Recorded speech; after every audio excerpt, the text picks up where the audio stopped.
আমি কেনেকৈ মানে এতিয়া আমি নিজে ভাবিবই পৰা নাই কেনেকৈনো আহি এখন ঘৰত মানে আমি থাকিমহি মানে আহিলে মানে ঘৰটোত যেতিয়া সোমাই যাওঁ সদায় মূৰটো বিষাই পিনি পৰি থাকিবগৈলগীয়া হয় মানে এনেকুৱা অৱস্থা মানে কষ্টৰ ফলতেতো জীয়েপত বস্তু লোৱা হৈছিলে ন এইটো চাকৰি নকৰে যেনে তেনে হেৰি কৰি লোৱা হৈছিলে তাকো নষ্ট মানে এতিয়া মানে উপায় নাই ল'ৰা ইফালে পঢ়ি আছে ল'ৰা কেনেকৈ পঢ়াম ঘৰখন কেনেকৈ কি কৰিম মানে একো আঁতেই নাই।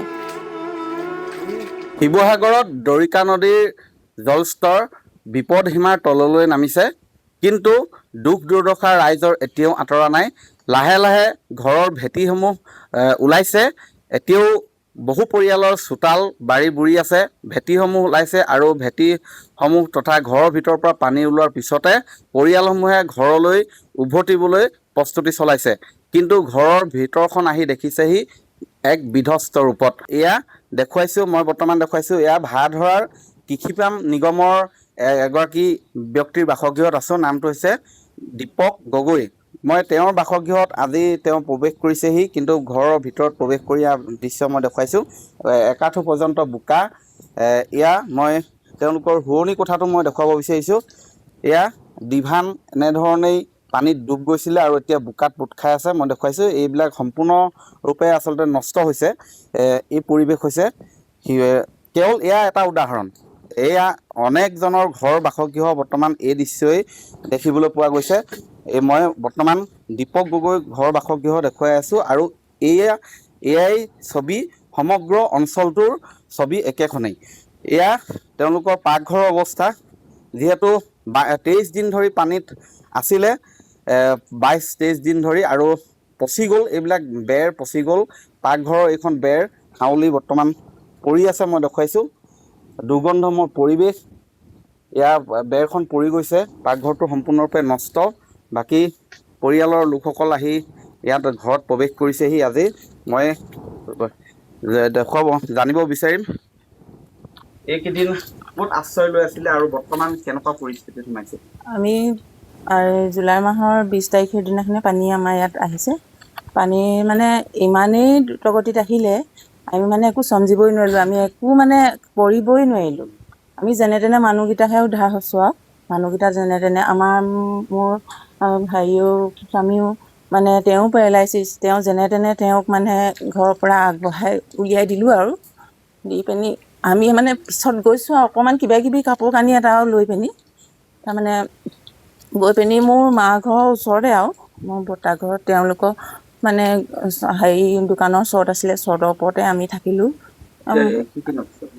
নষ্ট হৈছে মোৰ মানে এইফালে ফ্ৰিজ আকৌ চোফাৰ মানে একোৱেই নাই। ডিভান চিভান চৌকেছ গডৰেজ মানে একোৱেই নাই। মানে যেনে তেনে এই অকণমান তুলিছিলে সেই ল'ৰাটোৱে আহি পিনি যেনে তেনে তুলিছিলে যদিও মানে ইমানখিনি পানী হ'ব বুলিও আমি ভবা নাই। ডিভানৰ ওপৰত ফ্ৰিজ চিজ তুলিছিলে তথাপিতো মানে একো নহ'ল আৰু কাপোৰ কানিটো গডৰেজটোতো ল'বই নোৱাৰি বাৰু আৰু মানুহজনেও নোৱাৰে ল'ৰাটো সৰু ল'ৰাটোনো কিমান কি কৰিব মানে তেনেকৈ আজি এতিয়া পানী মানে কালি এইটোতো অলপ চিপচিপীয়া পানী হেৰি হৈ আছেই মানে জেকিটো আছেই বোকা পাৰাটো আজি আৰু কিমান দিন লাগিব ঘৰত সোমাব ঠিকনা নাই আৰু এতিয়া মোৰ দেউতা ভাইটিৰ দোকানৰ সেয়াতে আমি আছোঁ আৰু আমি কেনেকৈ মানে এতিয়া আমি নিজে ভাবিবই পৰা নাই কেনেকৈনো আহি এখন ঘৰত মানে আমি থাকিমহি মানে আহিলে মানে ঘৰটোত যেতিয়া সোমাই যাওঁ সদায় মূৰটো বিষাই পিনি পৰি থাকিবগৈলগীয়া হয় মানে এনেকুৱা অৱস্থা মানে কষ্টৰ ফলতেতো জীয়েপত বস্তু লোৱা হৈছিলে ন এইটো চাকৰি নকৰে যেনে তেনে হেৰি কৰি লোৱা হৈছিলে তাকো নষ্ট মানে এতিয়া মানে উপায় নাই ল'ৰা ইফালে পঢ়ি আছে ল'ৰা কেনেকৈ পঢ়াম ঘৰখন কেনেকৈ কি কৰিম মানে একো আঁতেই নাই। এতিয়া দেউতাহঁতৰ ঘৰটো ওচৰতে আছে কাৰণে যেনে তেনে তাতেই আছোঁ দোকানৰ ভিতৰত আছোঁ তাকো। এই পৰিৱেশ মই আপোনাৰ নামটো জানিব বিচাৰিম। মোৰ নাম ওচৰতে এই কাষতে পূৰ্ণানন্দ গোহাঁই মোৰ নামটো। একেটাই পৰিৱেশ যিটো ইয়াত পৰিৱেশ এখন ঘৰ পৰিৱেশ মোৰ ঘৰ বেকতে তাৰ বেকতে আছে আৰু সেইটোৱে পৰিৱেশ হৈ আছে। হয় এক বিধ্বস্ত ৰূপ।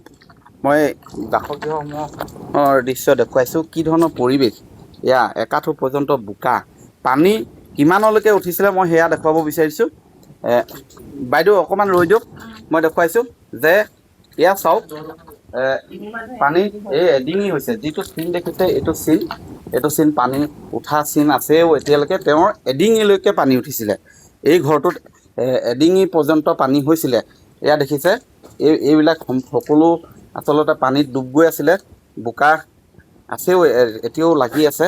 এনেধৰণৰ পৰিৱেশ, সকলো প্ৰায় শেষ, বিধ্বস্ত।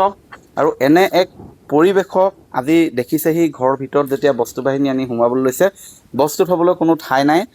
তেওঁলোকে ঘৰৰ কেৱল ভেটিটো ওলাইছে, অলপ অলপ এতিয়াও পানী আছে। আৰু এই যি বোকাময় পৰিৱেশ আচলতে আৰু কিমান দিনলৈ যন্ত্ৰণা ভোগ কৰিব লাগিব তাৰ কোনো আচলতে কেতিয়ালৈ এই দুখ দুৰ্দশা অন্ত পৰিব তাৰ কোনো তেওঁলোকে উপায়হীন হৈ পৰিছে, কোনো ভাবি পোৱা নাই। কাৰণ এতিয়া যিমানখিনি বোকা আছে, এই বোকাখিনি আঁতৰিবলৈও চাগে শুকাবলৈও আৰু একমাহ সময় লাগি যাব।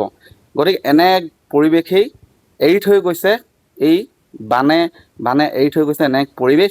এই পৰিৱেশৰ সৈতে অনাগত সময়ত এইসকল পৰিয়ালে কেনেধৰণে মোকাবিলা কৰিব, চৰকাৰে কি ধৰণে সহযোগিতা আগবঢ়াব, সেয়া লক্ষণীয় হ'ব। আপুনি বিচৰা বাতৰি পাব কেৱল নিউজ 18 এপত। নিউজ 18 এপ ডাউনলোড কৰিবলৈ স্কেন কৰক এই QR কোড। গুগল প্লে ষ্টৰতো পাব এই নিউজ 18 এপ।